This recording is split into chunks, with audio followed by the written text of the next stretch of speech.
Good evening. You're watching the main news on HKIBC. I'm Edna. And I'm Isabel. Wong. Here are tonight's top stories.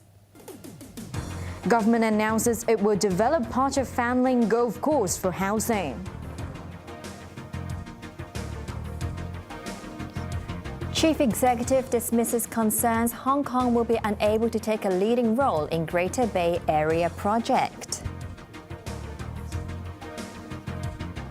And Health Minister admits government still trying to lobby support for bill to ban e-cigarettes. The government announced today that it will accept a recommendation by the Task Force on Land Supply to build flats on part of the Fanling Golf Course.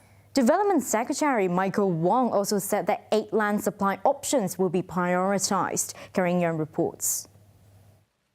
2 months after the Task Force on Land Supply published its report, the government revealed it planned to follow up on its recommendations. Development Secretary Michael Wong said today that 8 short, medium and long-term land supply options would be prioritized. Despite protests from golf lovers, the government will resume 32 hectares of the 172-hectare Fanling Golf Course, mainly for public housing. Wong said a study would be launched later this year to set the details. Results are expected to be available before the first quarter of 2021. The government could start building on the site in 2024 at the earliest. Studies have shown that 4,600 flats could be built on the 32 hectares of land, but the minister said the government hoped for more. The exact number of the exact flat yield to be produced from the 32 hectares of land will be subject to a detailed technical study to be conducted. An important point is that we don't think the future study should be confined by the number of 4,600, which was the preliminary estimate from an earlier study. The lease of the golf course expires next year in August. The 32-hectare site would not be included in the lease renewal, and the operator will be given a 3-year transition period. The remaining area of the golf course will be unaffected. Another contentious recommendation that the government will adopt is reclamation. Instead of reclaiming 1,700 hectares of land, as announced in Chief Executive Carrie Lam's Land Out Tomorrow Vision project, Wong said the government would study reclaiming 1,000 hectares of Khao Yi Chau first. The government will table a funding request to the Legislative Council next month. Apart from the mega project, the task force also recommended nearshore reclamation at 5 sites outside Victoria Harbour. But the government plans to only develop 3 sites for now. Wong added that the government will not tap into the periphery of country parks after taking into consideration the views of the task force and the public. Karen Young, HKIBC. Task Force on Land Supply Chairman Stanley Wong said his team was glad to see the government taking action in line with their proposals. But golfing advocates slammed officials for developing part of Fanling Golf Course, saying they lacked common sense. Well, I think the task force is actually very delighted to note that the government has basically accepted all the recommendations under our report. I would say there are actually 1 or 2 options which the government has basically accelerated the implementation, at least on the initial studies, on a number of options as well, i.e., there is a certain sense of urgency, and therefore the government has basically accelerated some of the recommendation.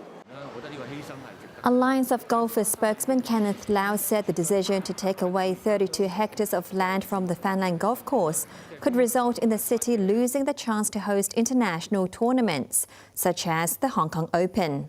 Lau said government officials clearly lacked common sense and insight in sports development. Chief Executive Carrie Lam has dismissed lawmakers' concerns that Hong Kong could not take the lead in the Greater Bay Area project. The legislators said the city lacked the resources for innovation and technology development. Lam made the remarks at a monthly question and answer session at the Legislative Council, where she was also grilled about the government's plan to turn parts of Fanling Golf Course into housing. Yu Pinang reports. Chief Executive Carrie Lam walked into the Legislative Council this morning for a question and answer session. Hours before the government announced it would take back 32 hectares of the 172-hectare Fanland golf course to redevelop into housing, Liberal Party lawmaker Peter Shiu accused Lam of succumbing to populism by entertaining the land supply option. Only 4,000 flats can be provided on the 32 hectares. Even if it is going to be done, it will take a long time. Take a longer period than, say, the reclamation. So in relation to the golf course, are you also adhering to populism and that you are trying to undermine the interest of the rich people? But Lam denied his accusations. She said she did not see her administration blindly following the views of the majority. We have to strike a balance which upholds the public interest best. And in the course of doing so, we would be making some people unhappy.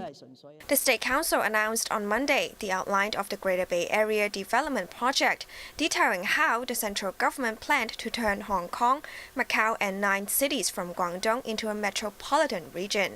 Some lawmakers raised concerns about whether Hong Kong could take the lead in the plan, as they believed the city lacked the resources to develop technology and innovate. But Lam disagreed. Once an overseas organization looked at our INT situation and visited Shenzhen, and it wrote an article publicly saying that the GBA is like the equivalent of the Silicon Valley and the Wall Street added together. So we are working towards that direction. Lam also said Hong Kong must actively engage in developing the Greater Bay Area.